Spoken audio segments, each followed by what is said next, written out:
ইব্রিয় তার 11 অধ্যায় 17 থেকে 19 পদ যিশু নামে পাঠ করি। বিশ্বাসে অব্রাহাম পরীক্ষিত হইয়া ইসহাককে উৎসর্গ করিয়াছিলেন, এমনকি যিনি প্রতিজ্ঞা সকল আনন্দে গ্রহণ করিয়াছিলেন, তিনি আপনার সেই একজাত পুত্রকে উৎসর্গ করিতেছিলেন, যার বিষয়ে তাহাকে বলা হইয়াছিল, ইসহাকে তোমার বংশ আখ্যাত হইবে। তিনি মনে স্থির করিয়াছিলেন, ঈশ্বর মৃতগণের মধ্য হইতে উত্থাপন করিতে সমর্থ, আবার তিনি তথা হইতে দৃষ্টান্ত রূপে তাহাকে ফিরিয়া পাইলেন। আমেন। আপনি কি এমন কোন ছাত্রছাত্রীদের দেখেছেন যারা পরীক্ষা ভালোবাসে? বিশেষ করে আমাদের এখানে আমাদের সন্তান রয়েছে, তুমি পরীক্ষা ভালোবাসো? খুব একটা নাই। আচ্ছা, আরো দুজন রয়েছে, তারা অন্য জায়গায় গেছে, তাই তো? যাই হোক, আমার এই সময় আমার এক বন্ধুর কথা মনে পড়ে। তিনি এখন ক্যামেরুনের এক মন্দিরে তিনি পালকের দায়িত্বে রয়েছেন। যখন আমরা একসঙ্গে পড়াশোনা করতাম, তিনি আমাকে একটা কথা বলতেন, বিশেষ করে পরীক্ষা যখন আসতো, পলাশ, আমাদের কলেজের সমস্ত কিছু ভালো, কিন্তু অনেস্টলি এই পরীক্ষার বিষয়টা আমার ভালো লাগে। তো এটা শুধু আমার বন্ধুই নয়, বেশিরভাগ ছাত্র ছাত্রী তারা কিন্তু কি মনে করে, স্কুল যদি আমাদেরকে শুধু অ্যাটেন্ড করতে বলে, ক্লাস করতে বলে, স্কুলের অন্যান্য অ্যাক্টিভিটিস যোগদান করতে বলে, কিন্তু পরীক্ষা দিতে হবে না, বছরের পর বছর পাস করে আমরা শিখছি, পড়াশোনা করছি, তাহলে খুব ভালো হয়, তাই তো? এটা কিন্তু বেশিরভাগ ছাত্রছাত্রীরা মনে করে থাকে। এখন পরীক্ষা কেন নেওয়া হয়? যে তুমি যেটা শিখেছো সেটা কতটা শিখেছো, তার একটা যে মানদণ্ড রয়েছে, সেই মানদণ্ড অনুযায়ী বিচার করার জন্য কি করা হয়, পরীক্ষা নেওয়া হয়। কিন্তু বাস্তব বিষয় হলো, বেশিরভাগ ছাত্রছাত্রী পরীক্ষাকে কিছু চোখে দেখে, ভয়ের চোখে দেখে, তাই তো? পরীক্ষা এলেই গায়ে জ্বর। জীবনে চলার পথে বিশ্বাসী আমাদেরকেও অনেক পরীক্ষার মধ্য দিয়ে যেতে হয়, বা হয়তো বর্তমানে অনেককে বিভিন্ন ধরনের পরীক্ষার মধ্য দিয়ে যেতে হচ্ছে। এখন যিশুর বিশ্বাসী হিসেবে বা যিশুর ছাত্র হিসেবে সেই সমস্ত পরীক্ষাগুলিকে আমরা কিভাবে দেখি, বা সেই অবস্থায় যিশুর প্রতি আমাদের মনোভাব, ঈশ্বরের প্রতি আমাদের মনোভাব কেমন হওয়া উচিত? আমাদেরকে স্মরণ রাখতে হবে যে ইব্রিয় পত্রের লেখক তিনি পত্রটি কাদের জন্য লিখেছিলেন? বিশ্বাসীদের উদ্দেশ্যে লিখেছেন। কোন বিশ্বাসী? যারা প্রভু যীশু খ্রিস্টকে বিশ্বাস করার জন্য যাদেরকে কি করা হচ্ছিল, তাড়না করা হচ্ছিল, মারা হচ্ছিল, তাদেরকে সমাজচ্যুত করা হচ্ছিল, সেই সমস্ত বিশ্বাসীদেরকে লেখক লিখেছে কি করার জন্য?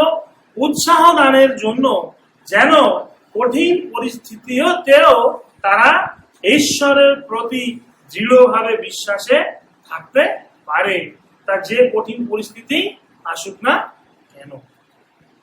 আমাদের জীবনে যখন পরীক্ষা আসে, তার দ্বারা ঈশ্বর আমাদেরকে মজবুত করতে চান, বিশ্বাসে আমাদেরকে মজবুত করতে চান।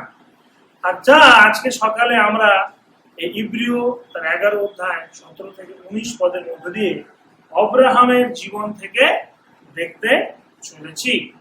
আর 3টি বিষয় আমরা এখানে দেখব। কি কি? প্রথম বিষয় যে অব্রাহামের পরীক্ষা ঈশ্বর দ্বারা হয়েছিল, ঈশ্বর অব্রাহামের পরীক্ষা করেছিল। দ্বিতীয় বিষয়, অব্রাহাম বিশ্বস্ত ভাবে ঈশ্বরের পরীক্ষা তিনি কি করেছিলেন? সাড়া দিয়েছিলেন। এবং তৃতীয় বিষয়, পরীক্ষা অব্রাহামকে পুরস্কৃত করেছিল। প্রথম বিষয়, অব্রাহামের পরীক্ষা কার থেকে হয়েছিল? ঈশ্বর দ্বারা হয়েছিল। দ্বিতীয় বিবরণ তার 6 অধ্যায় 5 পদ বলছে যে তোমরা তোমাদের সমস্ত অন্তঃকরণ ও হৃদয় দিয়ে তোমাদের ঈশ্বর সদাপ্রভুকে কি করো? প্রেম করো। আর যেখানেই প্রেম থাকে সেখানেই কি থাকে? স্যাক্রিফাইস। যেখানেই প্রেম থাকে সেখানে কি থাকে? স্যাক্রিফাইস থাকে। আর ঈশ্বর অব্রাহামের কাছে অন্য কোনো বিষয়ে স্যাক্রিফাইস তিনি চাননি, কিন্তু অব্রাহামের জীবনের সব থেকে প্রিয় যে বিষয় তার সেই সন্তান, যার মধ্যে দিয়ে ঈশ্বর এক বিশাল জাতি তিনি তৈরি করার প্রতিজ্ঞা করেছেন, অব্রাহামকে বহু জাতি পিতা করার প্রতিজ্ঞা করেছেন, তাকে তিনি চেয়েছেন কি হিসেবে? স্যাক্রিফাইস। এই বর্ণনা আমরা কোথায় পাই? যদি আমরা ফিরে যাই আদি পুস্তক তার 22 অধ্যায়, আদি পুস্তক তার 22 অধ্যায় প্রথম থেকে যদি আমরা দেখি, আমি পাঠ করছি 1 এবং 2 পদ। কি? এই সকল ঘটনার পরে ঈশ্বর অব্রাহামের পরীক্ষা করিলেন। তিনি তাহাকে কহিলেন, হে অব্রাহাম। তিনি কহিলেন, দেখুন এই আমি। তখন তিনি কহিলেন, তুমি আপন পুত্রকে, তোমার অদ্বিতীয় পুত্রকে, যাহাকে তুমি ভালোবাসো, সে ইসাহাককে লইয়া মরিয়া দেশে যাও, এবং তথাকার যে এক পর্বতের কথা আমি তোমাকে বলিব, তাহার উপর তাহাকে হোমার্থে কি করো? বলিদান করো। কি মনে হয়, ঈশ্বর সত্যি করে ইসাহাকের বলিদান চেয়েছিলেন? আমাদের প্রত্যেকের কাছেই এই ঘটনা জানা, তাই তো? ঈশ্বর সত্যি করে বলিদান চেয়েছিলেন? বাইবেলের কোথাও একমাত্র প্রভু যীশু খ্রিস্ট ছাড়া ঈশ্বর কোনো মানুষের বলিদান তিনি কিন্তু চাননি বা তিনি নেননি। এবং যদি আমরা লেবীয় তার 18-21 পদ দেখি, সেখানে তিনি কি বলছেন? যে তোমরা তোমাদের সন্তানদেরকে অগ্নির মধ্যে দিয়ে গমন করিও না। কারণ সেই সময় মানুষেরা অন্যান্য দেবতাদের কাছে তাদের সন্তানকে কি করছে? বলিদান করছে, আগুনে ফেলে দিচ্ছে, যাতে তাদের জীবনে ভালো আসে। কিন্তু ঈশ্বর বলছে তোমরা তোমাদের সন্তানকে অগ্নির মধ্যে দিয়ে গমন করিও না, তোমার ঈশ্বরের নাম অপবিত্র করিও না, আমি সদাপ্রভু। যদিও ঈশ্বর অব্রাহামকে তা করতে বলেছিলেন, কিন্তু সম্পূর্ণ ঘটনা যদি আমরা পাঠ করি তার থেকে বুঝতে পারি ঈশ্বর প্রকৃতপক্ষে ইসাহাকের বলিদান চাননি। এই পরীক্ষা কার জন্য ছিল? ঈশ্বরের জন্য ছিল না। ঈশ্বর যে জানতেন না তা নয়, অব্রাহামের পরীক্ষা করার পরেই যে ঈশ্বর জানতে পারলেন অব্রাহামের এত বড় বিশ্বাস, তা কিন্তু নয়। বরং এই পরীক্ষা ছিল অব্রাহামের জন্য, যেন অব্রাহাম বুঝতে পারেন যে যে ঈশ্বরে তিনি বিশ্বাস করেন বা যে ঈশ্বরের যে প্রতিজ্ঞায় তিনি বিশ্বাস করেন, সেই প্রতিজ্ঞা বা সেই ঈশ্বর কি? ঈশ্বরের বিশ্বাস কি নয়? ভুয়ো বিশ্বাস নয়, ফেক নয়। আমরা আজকে যে ঈশ্বরে বিশ্বাস করি তিনি জীবন্ত ঈশ্বর, তিনি আমাদের পরিত্রাণকারী ঈশ্বর। আর আমাদের সেই বিশ্বাস কি নয়? ফেক বিশ্বাস নয়, ভুয়ো বিশ্বাস নয়। ও করতে বললো করি তা নয়। আমরা আমাদের মন প্রাণ দিয়ে তাকে বিশ্বাস করি। কেন? কারণ আমরা আমাদের জীবনে তাকে কি করেছি? উপলব্ধি করতে পেরেছি। আমাদের জীবনে বিভিন্ন ভাবে পরীক্ষা আসতে পারে, তাড়না হতে পারে, জীবনে কোনো বিষয়ে সাফল্য লাভ নাও হতে পারে, বিভিন্ন সংকটময় পরিস্থিতি তৈরি হতে পারে, কর্মক্ষেত্রে অসুবিধা হতে পারে, প্রিয়জনের মৃত্যু হতে পারে, বা আমার ভালোবাসার ব্যক্তির থেকে দূরবর্তীতা হতে পারে। কেন? যেন সেই পরিস্থিতির মধ্যেও যখন আপনি ঈশ্বরে আস্থা রাখেন, তার দ্বারা আপনি উপলব্ধি করতে পারেন যে আপনি যে ঈশ্বরে বিশ্বাস করছেন তা মিথ্যা বিশ্বাস নয়, বরং সত্য বিশ্বাস। আজকে যখন আমরা পরীক্ষার মধ্যে দিয়ে চলি, আমাদের জীবনে বিভিন্ন পরীক্ষার মধ্যে দিয়ে চলি, তখন তার মধ্যে ঈশ্বর আমাদের দেখাতে চান আমরা ঈশ্বরকে প্রথম স্থান দিচ্ছি কিনা। এটা খুব ইম্পর্টেন্ট। নাকি আমরা আমাদের শিক্ষা দীক্ষা, আমরা আমাদের চিন্তা ভাবনা, আমরা আমাদের সংস্কৃতি, আমরা আমাদের কাজ, আমরা আমাদের সামাজিক সম্মানকে আমরা প্রাধান্য দিচ্ছি। ঈশ্বরকে আমরা সম্পূর্ণটা দিচ্ছি, নাকি খানিকটা দিয়ে বাকিটা আমার নিজের জন্য রেখে দিচ্ছি? ঈশ্বর আমাদের কাছ থেকে সম্পূর্ণটা চান, যা কিন্তু অব্রাহাম তিনি কি করেছিলেন? দেখিয়েছিলেন যে ঈশ্বর তুমি আমার জীবনের কি? প্রথম ও প্রধান। আজকে আমরা যারা পিতা মাতা সন্তান সন্ততি হয়েছি, পেয়েছি, লাভ করেছি, হ্যাঁ, আমার জীবন আশীর্বাদ পেয়েছি। কিন্তু যতই আমরা তাদেরকে ভালোবাসি, যত স্ত্রীকে ভালোবাসি, সন্তানকে ভালোবাসি বা প্রিয়জনদের ভালোবাসি, সব থেকে প্রথম প্রধান কে? ঈশ্বর। তার কিন্তু আব্রাহাম তিনি প্রমাণ করেছিলেন। দ্বিতীয় বিষয়, আব্রাহাম বিশ্বস্ত ভাবে ঈশ্বরের পরীক্ষার প্রতি সাড়া দিয়েছিলেন। যদি আমরা ইব্রিয়দের 11:17 সেখানে পড়ি, সেখানে বলছে কি, যে বিশ্বাসে আব্রাহাম পরীক্ষিত হইয়া ইসহাককে উৎসর্গ করিয়া ছিলেন। তিনি বিশ্বস্ত ভাবে, যখন তাকে ঈশ্বরের কথা বললেন, তিনি বিশ্বস্ত ভাবে এগিয়ে গেলেন। আর যার পূর্ণ বিবরণ যদি আমরা আদি পুস্তক 22 অধ্যায়ে আবার দেখি, হ্যাঁ, আর তার 3 পদ সেখানে যদি আমরা পাঠ করি, সেখানে কিভাবে তিনি ইসহাককে বলিদান করেছিলেন। 3 পদে পরে, আব্রাহাম প্রত্যুষে উঠিয়া গর্দভ সাজাইয়া 2 জন দাস ও আপন পুত্র ইসহাককে সঙ্গে লইলেন, হোমের নিমিত্তে কাষ্ঠ কাটিলেন, আর উঠিয়া ঈশ্বরের নির্দিষ্ট স্থানের দিকে গমন করিলেন। তাকে ঈশ্বর বললেন, আর আব্রাহাম কি বললেন? হ্যাঁ পিতা, আমি তোমার ইচ্ছা পালন করব। তিনি তার ছেলেকে নিয়ে তিনি এগিয়ে চললেন। আমরা যারা পিতা হয়েছি বা আমরা যারা এখানে মা রয়েছি, আমরা আব্রাহামের এই কষ্টটা হয়তো একটু হলেও উপলব্ধি করতে পারবো। গতকালকে বিকেলবেলা প্রশংসা স্নেহী তারা বাড়ির বাইরে বেরিয়ে গেছে, আমরা ছিলাম না। যখন আমি এসে শুনছি, হ্যাঁ, আমি মনে করছি একা একা কোথায় গেল। পরে যদি বোঝা গেল না কাকি ছিল বা অন্যরা ছিল, কিন্তু প্রথমেই আমার মাথা চিন্তা চলে গেল, একা একা কেন তোমরা নিচে নেমেছো, যদি কিছু হয়ে যায়। একটা ছোট্ট বিষয়, তাতেই আমাদের এত চিন্তা, তাই তো? কিন্তু আব্রাহাম তার সন্তানকে ঈশ্বরের উদ্দেশ্যে বলিদান করতে চলেছিলেন। কত কঠিন অবস্থার মধ্যে তাকে যেতে হয়েছিল। এখন প্রশ্ন আসতে পারে, এই ধরনের কঠিন পরীক্ষা যখন আমাদের জীবনে আসে, আমরা কিভাবে জয়লাভ করতে পারি?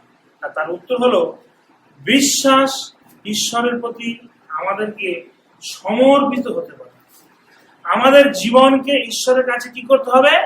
সমর্পণ করতে হবে। যে প্রভু, এই জীবন আমার নয়, তুমি আমাকে দিয়েছ, কিন্তু এই জীবন তোমার জীবন, তাই এই জীবন আমি তোমার উদ্দেশ্যে সমর্পণ করি। তুমি যেভাবে চাও আমার জীবনকে তুমি সেভাবে পরিচালনা দান করো, যা আব্রাহাম করেছিলেন। তিনি উপলব্ধি করেছিলেন যে ঈশ্বরের ইচ্ছাই সব থেকে গুরুত্বপূর্ণ বিষয়। আমার একটা ইচ্ছা রয়েছে, সেই ইচ্ছা ঈশ্বরের ইচ্ছা থেকে মহত্তর নয়, বড় নয়, বরং ঈশ্বরের ইচ্ছা কি ফার্স্ট প্রায়োরিটি, যা আমরাও কিন্তু যেন আমাদের জীবনে করতে পারি। আর সেই বিষয়ে আমাদের প্রভু তার প্রার্থনা আমাদেরকে শিখিয়েছিলেন কি, তোমার ইচ্ছা পূর্ণ হোক, আমার ইচ্ছা হোক। আর সেই জন্য আমরা যখন প্রার্থনা করি, শেষে আমরা কি বলি? অনেক কিছু আমরা চাই, অনেক ধন্যবাদের বিষয় আমরা দিই, আর শেষে আমরা কি বলি? প্রভু, তোমার ইচ্ছা পূর্ণ। কারণ যেহেতু আমরা জানি না যে এর মধ্যে কি ভালো বা কি মন্দ, কারণ ঈশ্বর জানে না আমাদের জীবনে কোনটা ভালো কোনটা মন্দ। আর তাই প্রভু, যদি আমরা এই সমস্ত প্রার্থনা তোমার কাছে নিয়ে এসেছি, কিন্তু প্রভু তোমার ইচ্ছা। পাশাপাশি আরো একটা প্রশ্ন আমাদের মাথায় আসতে পারে যে, ভালোবাসার ঈশ্বর কিভাবে আমাদেরকে এমন কঠিন পরিস্থিতির মধ্যে নিয়ে যেতে পারে, তাই না? যেহেতু আমাদের ভালোবাসার ঈশ্বর, তিনি ভালোবাসেন, কিন্তু কেমন ভাবে তিনি এই পরীক্ষা নিয়ে যেতে পারেন? তখন আমার ইয়োবের কথা মনে পড়ে। ইয়োব কি বলেছিল? আমরা কি কেবলমাত্র ঈশ্বরের কাছ থেকে মঙ্গল গ্রহণ করব, অমঙ্গল গ্রহণ করব না? আর তাই আমরা যখন আমাদের জীবনে দুঃখ, দুর্দশা, কঠিন সময়, কঠিন পরিস্থিতির মধ্যে দিয়ে চলি, আমরা যেন উপলব্ধি করতে পারি যে ঈশ্বর আমাদের সাথে রয়েছেন, ঈশ্বরের ইচ্ছা আমাদের সাথে রয়েছে, সেই অনুসারেই সমস্ত কিছু কিন্তু কি হয়েছে, হয়ে চলেছে। ঈশ্বর আমাদের থেকে ভালো জানে যে তিনি কি করছেন এবং কেন করছেন। আর এই বিষয়টা আব্রাহাম উপলব্ধি করতে পেরেছিলেন, যা আমরা ইব্রিয় 11:19 পদে দেখতে পাই। সেখানে কি বলছে? তিনি কি উপলব্ধি করতে পেরেছিলেন? ঈশ্বর মৃতগণের মধ্য হইতে উত্থাপন করিতে সমর্থ। যদিও আমি আমার ছেলেকে বলিদান করি, কিন্তু আমি যে ঈশ্বরে বিশ্বাস করি সেই ঈশ্বর তাকে আবার মৃতদের মধ্যে থেকে তিনি ফিরিয়ে আনতে সমর্থ। আর সেই জন্য আদি পুস্তক 22 অধ্যায় 5 পদে সেখানে আব্রাহাম কি বলেছে, তখন আব্রাহাম আপন দাসদিগকে কহিলেন, তোমরা এই স্থানে গর্দভের সহিত থাকো, আমি ও যুবক মানে ওই ছেলেটি আমরা ওই স্থানে গিয়া প্রণিপাত করি, পরে তোমাদের কাছে ফিরিয়া আসিব। কখন বলছে? তখন বলিদান করার আগে, তখন পাহাড়ে উঠবে। আব্রাহামের এই দৃঢ় স্থির বিশ্বাস ছিল, আমি যে ঈশ্বরে বিশ্বাস করি তিনি মৃতগণের মধ্যে থেকে উত্থাপন করতে সমর্থ ঈশ্বর। তাই সে পাহাড়ে ওঠার আগে তিনি তার দাদাদেরকে বলছেন কি, তোমরা থাকো, আমরা যাব, আমরা আরাধনা করব, আবার ফিরে আসব। সেই বিশ্বাস কি আজ আমাদের রয়েছে? সেই বিশ্বাস কি আজ আমাদের রয়েছে? ঈশ্বর আমাদের জীবনে সেই রকম বিশ্বাস তিনি দেখতে চান বা তার তিনি আশা করেন। তিনি যখন আমাদের কোনো কিছু প্রতিজ্ঞা করেন তার অর্থ তিনি তো পূরণ করবেন। হয়তো কঠিন পরিস্থিতির মধ্যে আমরা দেখতে পাচ্ছি না, কিন্তু আব্রাহামের মতো আমরা বলতে পারি, প্রভু তুমি যখন বলেছো তুমি তা করবে, এক বিষয় ঘটাবে। কত আশ্চর্য কথা না? ছেলেকে বলিদান করতে নিয়ে যাচ্ছে, কিন্তু তোমরা দাঁড়াও, আমরা একটু ফিরে আসছি। কত বড় বিশ্বাস! কারণ সে তার নিজের প্রতি নয়, ঈশ্বরের প্রতি তার সেই বিশ্বাস। এমন ধারণা কোথা থেকে আব্রাহাম পেয়েছিলেন যে আমি আমার ছেলেকে ফিরে পাবো?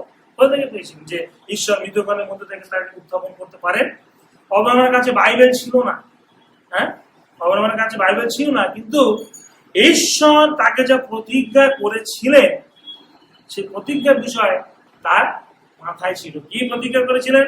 আমি তোমার থেকে এক বৃহৎ জাতি উৎপন্ন করব।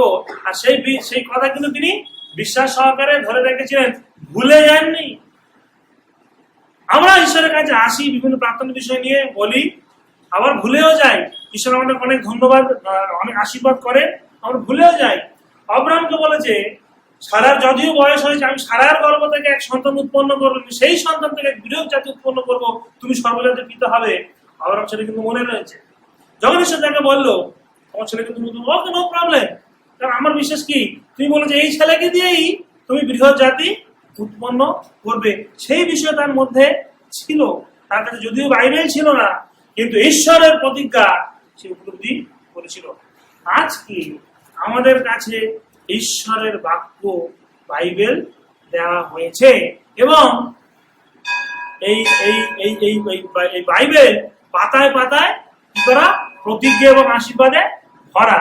তাহলে আমরা কত না বেশি ঈশ্বরের প্রতি বিশ্বাস আমাদের করা উচিত। বিশ্বাস হলো ঈশ্বরের প্রতিজ্ঞার প্রতি আস্থায় জীবন যাপন করা। বিশ্বাস হলো আমাদের যা আছে তার একটু নয়, সম্পূর্ণটাই ঈশ্বরের গৌরবের জন্য দেওয়া, যেটা আব্রাহাম করতে এগিয়ে গিয়েছিলেন।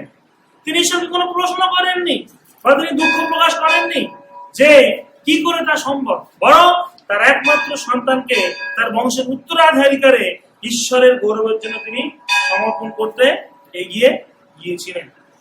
তিনি বিশ্বস্তভাবে ঈশ্বরের পরীক্ষার প্রতি সাড়া দিয়েছিলেন, যদিও তখন তিনি জানতেন না যে তাকে পরীক্ষা করা হচ্ছে। তখনও জানতো না, সে জানে তা চেয়েছে তাহলে আমি দিই। আর শুধু তাই নয়, বলিদান করার জন্য তাকে যখন 3 দিন আব্রাহাম যেখানে ছিলেন আর যে মরিয়া পাহাড়ে তাকে যেতে বলা হয়েছিল, সেটা 3 দিন ধরে যেতে হয়। 3 দিনের পর এই যে 3 দিন ছেলেকে নিয়ে সোজা করে যাচ্ছে, যখন আমাদের দোকানগুলো যারা মানুষ বিক্রি করে কি থাকে, বিভিন্ন মারা থাকে, তাই তো, এবং তারা জানে আজকে বা কালকে কেউ মরতে হবে। 3 দিন পথ ধরে ছেলেকে সঙ্গে নিয়ে যাচ্ছে এবং তিনি জানেন এই ছেলে মরবে, কিন্তু 3 দিনের মধ্যেও তার সিদ্ধান্তের কোন রকম পরিবর্তন হয়নি। কারণ এটা তার ইচ্ছা নয়। ঈশ্বর তুমি চেয়েছ, ঈশ্বর আমি তোমাকে তা আমি দিই। ঈশ্বর যখন আমাদের কাছে কিছু চান, আমাদের কাজ কেবলমাত্র তার বাধ্য, ঠিক আছে, কোনো প্রশ্ন নয়, কোনো অন্য বিষয় নয়, কিন্তু ঈশ্বর তুমি বলেছো ওকে। আর অব্রাহাম যখন বাধ্য হয়েছিলেন তার ফলাফল কি হয়েছিল? ঈশ্বর অব্রাহামকে পুরস্কৃত করেছিলেন। 19 পদের শেষ অংশ কি বলছে? 11-19 পদের শেষে, আবার তিনি তথা হইতে দৃষ্টান্ত রূপে তাহাকে ফিরিয়া পাইলেন। আদি পুস্তক তার 22 অধ্যায় 7-8 পদ বলে, আর ইসহাক আপন পিতা অব্রাহামকে কহিলেন, হে আমার পিতা। তিনি কহিলেন, হে বৎস, দেখো এই আমি। তখন তিনি কহিলেন, এই দেখুন অগ্নি, এই দেখুন কাঠ, কিন্তু হোমের জন্য মেষশাবক কোথায়? আর অব্রাহাম কি বলছে? অব্রাহাম কহিলেন, বৎস, ঈশ্বর আপনি হোমের জন্য মেষশাবক যোগাইবে। সেদিন ইসহাককে বলিকৃত হতে হয়নি, বরং হোমের জন্য যে মেষের প্রয়োজন ছিল তা স্বয়ং ঈশ্বর জুগিয়েছিলেন।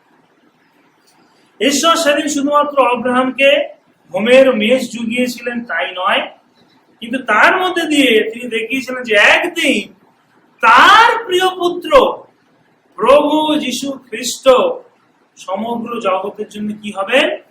বলিকৃত হবে। এটা ছিল একটা টাইম।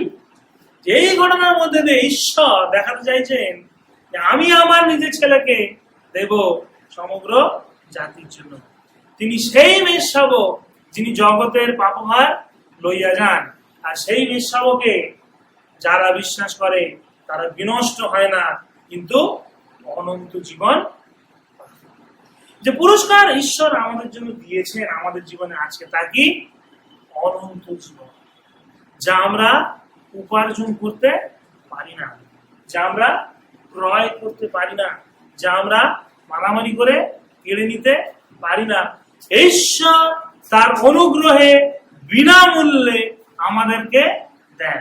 আমরা এমন কিছু করিনি যে যার জন্য তুমি এই তোমাকে দেয়া হলো, আমরা কিছুই করিনি। আমরা পাপে জীবন যাপন করেছি, কিন্তু তবুও ঈশ্বর আমাদেরকে ভালোবাসলেন। আমি তোমাকে ভালোবাসি, তুমি আমার এই উপহার কি করো? গ্রহণ। এখন এই বিষয় কিভাবে আজকে আমরা আমাদের জীবনে প্রয়োগ করতে পারি? সর্বদা মনে রাখুন, ঈশ্বর আমাদের পরীক্ষা নেন যেন আমরা আমাদের বিশ্বাসের কোন অবস্থানে দাঁড়িয়ে রয়েছি তা যেন আমরা উপলব্ধি করতে পারি। ঈশ্বরের কোনো দরকার নেই তার জানা, তিনি সমস্ত কিছু জানেন। আমরা আমাদের খ্রিস্টীয় বিশ্বাসের কোন অবস্থায় দাঁড়িয়ে রয়েছি তা যেন আমরা উপলব্ধি করতে পারি এবং বিশ্বাসে বৃদ্ধি পেতে পারি। আমরা যেন মনে না করি যে ঈশ্বর আমাদেরকে কি করছেন? শাস্তি দিচ্ছেন। বরং আমরা এটা উপলব্ধি করি ঈশ্বর আমাদেরকে তার ভালোবাসা দিচ্ছে। আমি সবসময় বলি, বাবা মা যদি তার সন্তানকে ভালোবাসে তাহলে অবশ্যই অবশ্যই কি করবে? শাসন করবে। কিন্তু বাচ্চারা তারা বুঝতে পারে না, তারা বলছে বাবা মা আমাদেরকে ভালোবাসে না, কিন্তু বাবা মা জানে তারা কেন শাসন করছে। সেই রকম আমাদের জীবনে ঈশ্বর কিন্তু আমাদেরকে শাস্তি দেন না যখন আমরা কঠিন পরিস্থিতির মধ্যে যান। প্রথম পিতর তার 1:7 কি বলছে? সুবর্ণ নশ্বর হইলেও অগ্নি দ্বারা পরীক্ষিত হয়, তাহা অপেক্ষাও মহামূল্য তোমাদের বিশ্বাসের পরীক্ষা সিদ্ধতা যীশু খ্রিস্টের প্রকাশকালে প্রশংসা, গৌরব ও সমাদর জন্য হইয়া প্রত্যক্ষ হয়। সোনাকে যেমন খাঁটি করা হয় না, গাছ গলানো হয় না, হ্যাঁ, আগুনে গলানো হয়, কি করে? খাঁটি হিসেবে বেতন নেই। পরীক্ষা আমাদের কি করে? পরীক্ষা সিদ্ধতার মধ্যে দিয়ে আমাদেরকে খাঁটি করে। ঈশ্বর অব্রাহামকে শাস্তি দেননি, কিন্তু জাতির পিতা বানিয়েছিলেন। ঠিক তেমনি আমরা যখন আজকে পরীক্ষার মধ্য দিয়ে যাই, তার মধ্য দিয়ে তিনি অ্যাকচুয়ালি আমাদেরকে কিছু দিতে চান, তিনি নিতে চান না। উপরে মনে হচ্ছে যে ঈশ্বর আমার কাছ থেকে এই চেয়ে নিচ্ছেন, এই চেয়ে নিচ্ছেন, ইত্যাদি ইত্যাদি, কিন্তু অ্যাকচুয়ালি ঈশ্বর তার থেকেও শ্রেষ্ঠ উত্তম বিষয় আমাদের জীবন দিতে চান। আমরা একটা বিষয় আমি ঠিক করেছি যে আমি এইটা নেব, ঠিক আছে, না আমি দেবো না, আমি দেবো না, আমি দেবো না। আমার একটা ভালো উদাহরণ মনে আছে যে একজন বাবা তার মেয়ে একটা পুতুল নিয়ে খেলা করছে। তো বাবা যখন চাইলো যে আমাকে পুতুলটা দেবে, তো প্রশংসা তো বলো না আমি দিতে পারবো না। কিন্তু বাবার অন্য হাতে পিছনে একটা বড় পুতুল রয়েছে। যদি সেই ছোট পুতুলটা সে পায় তার কি হবে, বড় পুতুলটা দেবে। কিন্তু সে ভাবছে কি না, আমার এইটাই পুতুল, আর কিছু নেই, এর থেকে ভালো আর কিছু হতে পারে না, হ্যাঁ আমি দিতে রাজি নই। ঈশ্বর আমাদের কাছ থেকে যখন কিছু চান অ্যাকচুয়ালি বুঝতে হবে তার পিছনে তিনি অ্যাকচুয়ালি আশীর্বাদ রেখেছেন আমাদের জন্য। কিন্তু মানুষ আমরা সে বিষয় উপলব্ধি করতে পারি না, আর তা আমরা আঁকড়ে ধরে বসে থাকি। আমাদের জীবনের সর্বোচ্চ আশীর্বাদ প্রভু যীশু খ্রিস্টকে তিনি আমাদের জন্য দিয়েছেন, যেন তাতে বিশ্বাসের দ্বারা আমরা পরিত্রাণ লাভ করতে পারি এবং তার বাক্য বিশ্বাস ও আস্থা সহকারে আমরা তখনই গ্রহণ করতে পারি যখন আমার নিজের ভালোর পরিবর্তে ঈশ্বরের গৌরবের বিষয়টা আমি দেখার চেষ্টা করি। বোঝা যাচ্ছে? যখন একটা ঘটনার মধ্যে দিয়ে আমি চলেছি, একটা কঠিন পরিস্থিতি, সেখানে আমি দেখছি কি এতে আমার ভালো কি, কিন্তু আপাত দৃষ্টিতে তা খারাপ বলে মনে হলেও তার দ্বারা যদি ঈশ্বর গৌরবান্বিত হন, আমাদেরকে অবশ্যই অবশ্যই তা করা উচিত।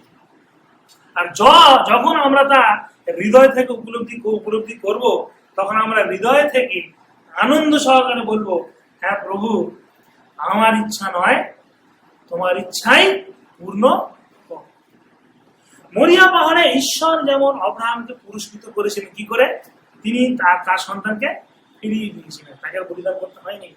তার জীবনকে তিনি আনন্দে পূর্ণ, সেদিনে অব্রাহামের যে আনন্দ এসেছিল আমরা কল্পনা করতে পারি না, তাই না? তিনি বিশ্বাস ছিলেন, যখন ঈশ্বর তা করলেন অব্রাহাম আনন্দে পরিপূর্ণ হলেন, আমরা কল্পনা করতে পারি না। সেদিন যেমন মরিয়া পাহাড়ে ঈশ্বর অব্রাহামের জীবনকে আনন্দে পূর্ণ করেছিলেন, কয়েক হাজার বছর পরে গলগথা নামক পাহাড়ে আমাদেরকে আনন্দ দান করার জন্য ঈশ্বর তার পুত্র প্রভু যীশুকে ক্রুশের উপরে তিনি বলিদান করলেন আমাদের পাপের প্রায়শ্চিত্তের জন্য। তিনি যেমন অব্রাহামকে বলির মেষ জুগিয়ে দিয়েছিলেন, ঠিক একইভাবে পাপী মানুষ আমাদের উদ্ধারের জন্য ওয়ান্স ফর অল আর কোনো বলিদানের প্রয়োজন নাই। কালভারিতে সেই গলগথা পাহাড়ের উপরে সেই ক্রুশে তিনি বলিকৃত হয়েছেন, আর নতুন করে কোনো কিছুর প্রয়োজন নাই। সমস্ত কিছু একবারের জন্য তিনি উৎসর্গ করেছিলেন। যে বলিদান অব্রাহামকে, ইসহাককে, আজকে আমাকে আপনাকে কি করে? পাপ থেকে উদ্ধার করে। অব্রাহামের বিশ্বাস আমাদের উদ্বুদ্ধ করতে পারে, ইন্সপায়ার করতে পারে, কিন্তু যিশুর বিশ্বাস আমাদেরকে কি করে?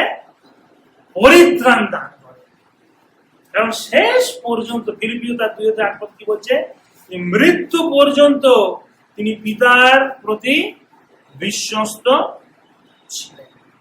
আর তিনি সমস্ত কিছু করেছিলেন আমাদেরকে ভালোবেসে। এই সমস্ত কিছু করেছিলেন কি? আমাদেরকে।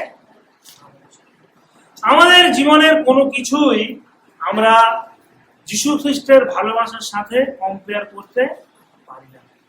আমরা আমাদের জীবনের যে সাংসারিক ভালোবাসা বা একটা বয়ফ্রেন্ড গার্লফ্রেন্ডের যে ভালোবাসা, স্বামী স্ত্রীর ভালোবাসা থাকতে পারে, আছে, কিন্তু ঈশ্বর যে ভালোবাসা আমাদেরকে ভালোবাসে তার সঙ্গে কোনো কিছুই আমরা কম্পেয়ার করতে পারি না। ঈশ্বর আমাদের কাছ থেকে তার বিনিময়ে কি চান? আমাদের হৃদয়টা চান। তিনি বলেনি তোমার ছেলে মেয়েকে উৎসর্গ কর, বলিদান কর, বলে তিনি আপনার হৃদয়টা চান। আর প্রত্যুত্তরে যে উত্তর বিশ্বাসী আমাদের কাছ থেকে আসবে যে কি? ঈশ্বর, আমি তোমার ভালোবাসি কারণ তুমি আমাকে প্রথমে ভালোবেসেছো। আমরা প্রথমে ঈশ্বরকে ভালোবাসিনি, আমাদের সে ক্ষমতা ছিল না। আমরা পাপের মধ্যে ডুবেছিলাম, আমরা মরে যাচ্ছিলাম, সেখান থেকে ওঠার ক্ষমতা ছিল না। প্রভু যীশু খ্রিস্ট এলেন, আমাদেরকে সেখান থেকে তুললেন, উদ্ধার করলেন। তখন আমরা ক্ষমতা পেলাম, সুযোগ পেলাম কি? ধন্যবাদ দেওয়া। তাই আমরা ঈশ্বরকে প্রথমে ভালোবাসতে পারিনি, কিন্তু তিনি আমাদেরকে প্রথমে ভালোবাসছেন না, তাই আমরা তাকে ভালোবাসি। আমরা যিশুকে বিশ্বাস করার কথা বলি, কিন্তু যখন তাড়না আসে, সংকটময় পরিস্থিতি আসে, যখন দুঃখ দুর্দশার সময় আসে, যখন কর্মক্ষেত্রে সমস্যা আসে, আমরা কি বিশ্বাসে দাঁড়িয়ে থাকি? আপনি কি বিশ্বাসে দাঁড়িয়ে থাকবেন? দেখুন, শয়তানে কিন্তু ঈশ্বরে বিশ্বাস করে, যাকব তার 2:19 পদে কি বলছে যে তুমি বিশ্বাস করিতেছ যে ঈশ্বর এক, ভালোই করিতেছ, ঠিক আছে।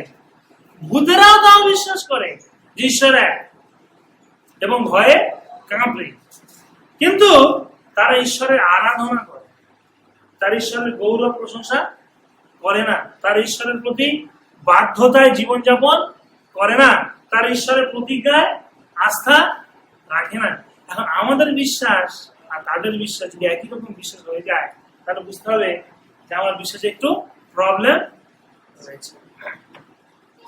অব্রাহামের পরীক্ষার মধ্য দিয়ে যে বিষয় আমাদেরকে উপলব্ধি করতে হবে, বিশ্বাসী আমাদের জীবনে ছোট বড় বিভিন্ন পরীক্ষা আসতে পারে এবং সেটা কিন্তু স্বাভাবিক।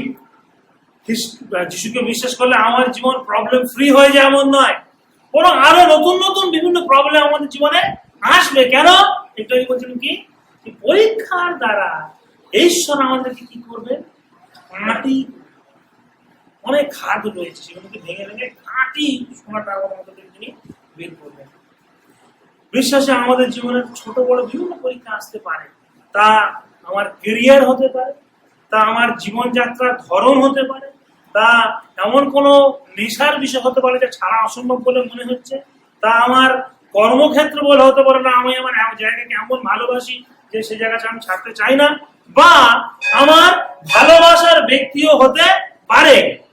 কিন্তু প্রশ্ন হলো, যে বিষয় হোক না কেন, ঈশ্বর যদি আজকে আমাদের কাছে তা চান, আমরা কি তা দিতে ইচ্ছুক?